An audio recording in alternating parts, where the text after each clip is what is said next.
रऊफ हसन साहब, बहुत शुक्रिया सर, आपने वक्त दिया।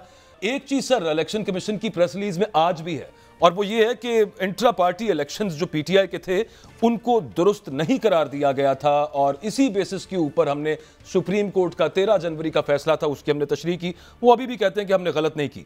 अब एक चीज जो यहां पर चल रही है, सोर्सेस से जो पता चलती, जो इलेक्शन कमीशन इजलास में भी डिस्कस हुआ, वो ये है कि तहरीक इंसाफ का कमांड स्ट्रक्चर मौजूद नहीं है, अभी तक नहीं है। हम कैसे दे दें आगे? इस तरह का कोई आर्ग्यूमेंट आ सकता है इलेक्शन कमीशन की तरफ से। तो इंट्रा पार्टी इलेक्शंस के हवाले से बताइएगा सर, पीटीआई की क्या तैयारी है? अब वैसे तो आप रिजल्ट जमा करा चुके हैं। थैंक यू साहब, वेरी काइंड से। ये जो आखिरी आपने पहले जो कहा है ना, मैं इसका जवाब देना चाहूँगा कि कमांड स्ट्रक्चर कोई मौजूद नहीं है। मेरे पास लेटर्स पड़े हुए हैं इनके, जो मुझे एड्रेस किए गए हैं और जो गौर साहब को एड्रेस करते हैं as chairman of Pakistan Tehreek Insaf, मुझे एड्रेस किया जाता है as chief election commissioner and central information secretary. तो ये तो इनके अपने खतूत जो हैं, यही इनकी इस स्टेटमेंट को झूठ करार दे रहे हैं। अगर कोई कमांड स्ट्रक्चर नहीं है तो ये फिर हमें हमारी डेजिग्नेशन से क्यों एड्रेस करते हैं? अगर आपको चाहिए इस सिलसिले में, मैं लेटर शायद आपने साथ लिया था, पता होता कि आपने ये सवाल करना है, तो मैं आपको इसकी कॉपी भिजवा दूंगा। झूठ, देखिए, झूठे से आप क्या तवक्को करते हैं कि वो झूठ बोलेगा? डाकू से आप क्या तवक्को करते हैं कि वो डाका डालेगा? कुछ खैर की तवक्को तो नहीं कर सकते ना। जो इलेक्शन कमीशन का भी हाल बिल्कुल उन झूठे डाकुओं और लुटेरों की तरह का ही है जी। बेसिकली इनसे आप सिर्फ और सिर्फ कॉन्स्टिट्यूशन की वायलेशन और कानून की बरखिलाफ़ी जो है वही तो उसकी तवक्को कर सकते हैं। आपने बिल्कुल सही कहा कि अपेरेंटली जो इन्होंने कहा है जी कि हम सुप्रीम कोर्ट के ऑर्डर के मुताबिक आगे चलेंगे, लेकिन हकीकत हाल में इनका सुप्रीम कोर्ट के ऑर्डर के ऊपर अमल करने का कोई इरादा नहीं है। हमारे पास इंफॉर्मेशन भी मौजूद है, जो 2 इजलास जो उन्होंने किए हैं उसके दौरान जो बातें हुई हैं, जो चीज़ें डिस्कस की गई हैं, उसकी मुनासबत से हम बिल्कुल इस नतीजे के ऊपर पहुँच सकते हैं आसानी से कि ये इनके कहने और करने में बहुत तजाद होगा और ये एक बहुत बड़ा क्राइसिस क्रिएट करने जा रहे हैं। आई होप कि वो किसी तरीके से अवॉइड किया जा सके, लेकिन मेरा नहीं ख्याल कि इनकी इंटेंशंस जो हैं और इनका जो पास्ट का अमल रहा है, उन दोनों में से किसी की बेसिस के ऊपर या दोनों को यकजा करके उसकी बेसिस के ऊपर हम उम्मीद कर सकते हैं कि ये कोई खैर करेंगे, कोई बेहतर काम करेंगे। रऊफ साहब, जो नुक्ता लग रहा है कि इलेक्शन कमीशन ऑफ पाकिस्तान उठा सकता है, वो है कि वो ये कहेंगे कि चूंकि पहले एफिडेविट्स आपके पार्टी के लोगों की तरफ से आ चुके कि हम सुन्नी इत्तेहाद काउंसिल में हम आज़ाद मुंतखब हुए थे, सुप्रीम कोर्ट का फैसला आ गया तो आता रहे। अब मामला ये है कि आप अगर दोबारा देंगे तो कोई दूसरा डिक्लेरेशन देंगे तो फिर हम आपको नाअहल कर देंगे। ये कुछ ऐसे प्लान लग रहे हैं। आप कह रहे थे कि आपके पास भी इंफॉर्मेशन है इजलास में क्या हुआ इलेक्शन कमीशन ऑफ पाकिस्तान के।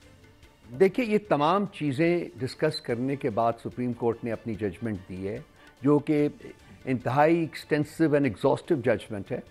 उसमें उन्होंने यहाँ तक हमें इजाज़त दी है कि अगर खुदा नख्वास्ता, जिसकी हमें उम्मीद है कि ये करेंगे, इलेक्शन कमीशन ऑफ पाकिस्तान इस इम्प्लीमेंटेशन के मरहले में वो कोई प्रॉब्लम क्रिएट करते हैं, तो उन्होंने हमें चेंबर हियरिंग की उसी दिन, सेम डे चेंबर हियरिंग की हमें राइट दिया हुआ है।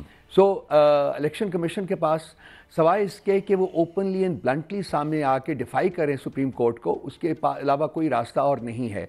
अगर ये हमारे इन मामलात को, जैसे कि हमने सबमिट किए हैं, अपने एफिडेविट सबमिट कर चुके हैं हम इनको, अगर ये इन मामलात में किसी किस्म का रखना डालने की कोशिश करेंगे तो हमारे पास ऑप्शन मौजूद है कि हम चेंबर हियरिंग के लिए सुप्रीम कोर्ट में रिक्वेस्ट करेंगे। और उन्होंने कमिटमेंट है, इसी जो इनकी जजमेंट है उसका हिस्सा है ये कि हम सेम डे हियरिंग चेंबर में करेंगे और उस मामले का फैसला करेंगे। रऊफ साहब, अभी जैसे बाजवा साहब ने भी एक लफ्ज़ फरमाया है कि मुस्लिम लीग नून के रहनुमा ख्वाजा आसफ का इन्होंने नाम लिया है, तो मैं यहीं से बात शुरू करना चाहूँगा कि आलमी इदारे फिच की रिपोर्ट में जो 18 माह में हुकूमत ख़त्म होने वाली जो बात है, इस पे ख्वाजा आसफ ने भी कहा है कि बात में वज़न है। पूछना किबला अब ये जानना चाहता हूँ, और सूबाई दारुल हुकूमत लाहौर में जहाँ मैं गर्दिश कर रहा हूँ और मैं यहाँ देख रहा हूँ कि टेक्नोक्रेट हुकूमत में शामिल होने के लिए तैयार बैठे हैं। ये हर तरफ बात जो है ये चल रही है। तो किबला पूछना ये चाहता हूँ कि टेक्नोक्रेट की अगर हुकूमत आ गई तो पीटीआई की तो सारी जद्दोजहद और सारी कुर्बानियाँ ज़ाया हो जाएंगी। हजूर फिर क्या होगा अगर आप इस तरह ये मंजरनामा बन गया? इस पर राय दे किबला। देखिए, इतना आसान काम नहीं रहा। आजकल के दिनों में, आजकल के ज़माने में, आजकल के वक्त में सुप्रीम कोर्ट और बाकी अदालतें जो रोल प्ले कर रही हैं, अभी आपने देखा है लाहौर हाई कोर्ट की चीफ जस्टिस ने ट्राइब्यूनल्स के जज तब्दील करने की इस्तदा जो है वो खारिज कर दी है, आपने देखा होगा। जी जी। इस किस्म के माहौल में टेक्नोक्रेटिक गवर्नमेंट को कौन लाएगा, किस तरीके से आएगा, क्या लेजिटिमेसी होगी, कॉन्स्टिट्यूशन में क्या प्रोविजन है जिसको एक्सरसाइज करेंगे। देखिए मेरी बात लिख लीजिएगा, इस मुल्क में अब कोई भी गैर आईनी इक़दाम जो है वो आगे नहीं बढ़ सकेगा। मैंने हमेशा लिखा है अपनी राइटिंग्स में भी और अपनी जो भी बातचीत मैंने की है, मैंने कहा कि पाकिस्तान रियासत के 3 पिलर्स में से अदलिया सबसे इंपॉर्टेंट पिलर है, और मैंने बारहा लिखा है कि जब अदलिया ऑपरेट करना शुरू करेगी आइन और कानून के मुताबिक तो मुल्क की तकदीर बदल जाएगी। मैं देख रहा हूं कि हम उस तरफ बढ़ रहे हैं। अगर कुलियतन वहां नहीं पहुंचे तो हम कम से कम उस तरफ का सफ़र जो है वो हमने तय करना शुरू किया है। मेरा नहीं ख्याल कि मुल्क की अदालतें इस वक्त अपनी इस हैत में जिसमें कि हम उनको अब देख रहे हैं, इस किस्म का कोई इक़दाम जो है उसको वैलिडेट करेंगे। डॉक्ट्रिन ऑफ नेसेसिटी के दिन गुजर चुके हुए हैं, और जो ताले आसबाब बैठे हुए हैं, जो ज़मीनी नाखुदा बैठे हुए हैं, भाई उनको चाहिए कि वो सोचें इस मुल्क के बारे में, अपनी ज़ात के बारे में ना सोचें, अपनी अना के बारे में ना सोचें, अपनी अना की तस्कीन के लिए मुल्क की तकदीर जो है उसको दाव पे मत लगाएं। मुझे यकीन है मेरे भाई कि ये आगे नहीं बढ़ सकेगी। ये सिर्फ एक डिस्टेबलाइजेशन पैदा करने की कोशिश की जा रही है, डराया जा रहा है, अदालतों को डराया जा रहा है, पॉलिटिकल अपोनेंट्स को। हमें तो 2 साल से इन्होंने जिस तरीके से हमारे साथ डील किया है वो सब आपके सामने है। तो अब ये एक और जो सिनारियो है वो क्रिएट करके शायद ये फर्दर डराने की कोशिश कर रहे हैं, फर्दर सुप्रेस करने की कोशिश कर रहे हैं। पिछले 15 दिनों में मेरे 3 बंदे उठाए गए हैं मेरे डिपार्टमेंट के। पहले पता है आपको, रिजवान जो मेरा असिस्टेंट था उसको उठाया गया। कल रात हमारी सोशल मीडिया टीम के 2 बंदों को उठाया गया है। और ये तमाम काम हो रहा है आज के ज़माने में, और ये तमाम इसका मकसद सिंपल यही है कि जी पीटीआई जो है वो फंक्शनल पार्टी ना रहे। लेकिन मैं बताना चाहूंगा कि हम हर सूरत में पहले भी फंक्शनल रहे हैं और अब भी फंक्शनल रहे हैं। तो रऊफ साहब, आपके ख्याल में ये सिर्फ एक धमकी है, इससे ज्यादा कुछ नहीं है? अब देखें, अदालतें तो बिल्कुल ठीक है, वो गैर आईनी इक़दाम को एंडोर्स तो नहीं करेंगी, लेकिन जब गैर आईनी इक़दाम होता है तो फिर वो तो होता ही गैर आईनी है ना, तो फिर तो किसी किस्म का शर्म लिहाज नहीं होता उसके अंदर। आपको बिल्कुल भी आप ख्वाजा आसिफ साहब की बात हो जाइए, अभी थोड़ी देर पहले आपने भी इस एप्रीहेंशन का इजहार किया, इस खदशे का इजहार किया कि ऐसा कुछ हो सकता है, जा सकती है सूरत हाल उधर को।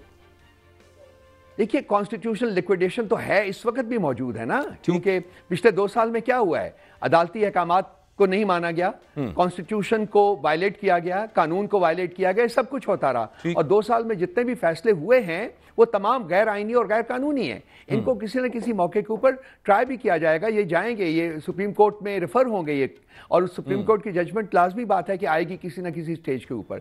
मुझे ये होता हुआ इसलिए नजर नहीं आ रहा कि मैं फील करता हूं कि आजकल के हालात और पिछले 2 साल के हालात में एक फर्क है बहुत बड़ा, और वो फर्क है कि 8 फरवरी को पाकिस्तान में इलेक्शन हुए थे, और 8 फरवरी को अवाम ने, इलेक्ट्रेट ने अपना फैसला सादर किया था। वर्चुअली 2/3 मेजॉरिटी से पीटीआई को उन्होंने मुंतखब किया गया है।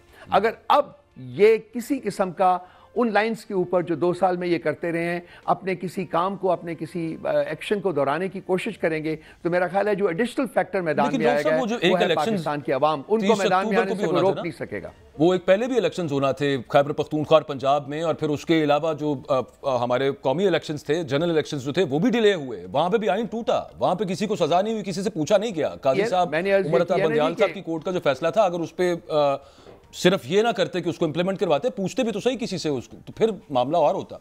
अब एक दफा हो चुका है तो शायद। मैंने अर्ज किया है कि उन हालात में और आज के हालात में एक फर्क है। उस वक्त इलेक्शन नहीं हुए थे, उन्हीं वजूहात की वजह से जो कि आपने मेंशन किए हैं, गैर आईनी तरीकों से उनको डिले किया गया था। लेकिन अब इलेक्शन चूंकि हो गए हैं, अवाम ने अपनी जजमेंट दे दी है, अपनी वर्डिक्ट दे दी है, तो ये एडिशनल फैक्टर है। अगर ये अब भी वायलेट करने की कोशिश करेंगे, किसी डॉक्ट्रिन ऑफ नेसेसिटी की तरफ जाने की कोशिश करेंगे, तो मेरा ख्याल है कि आप पाकिस्तान के अवाम को सड़कों पर देखेंगे।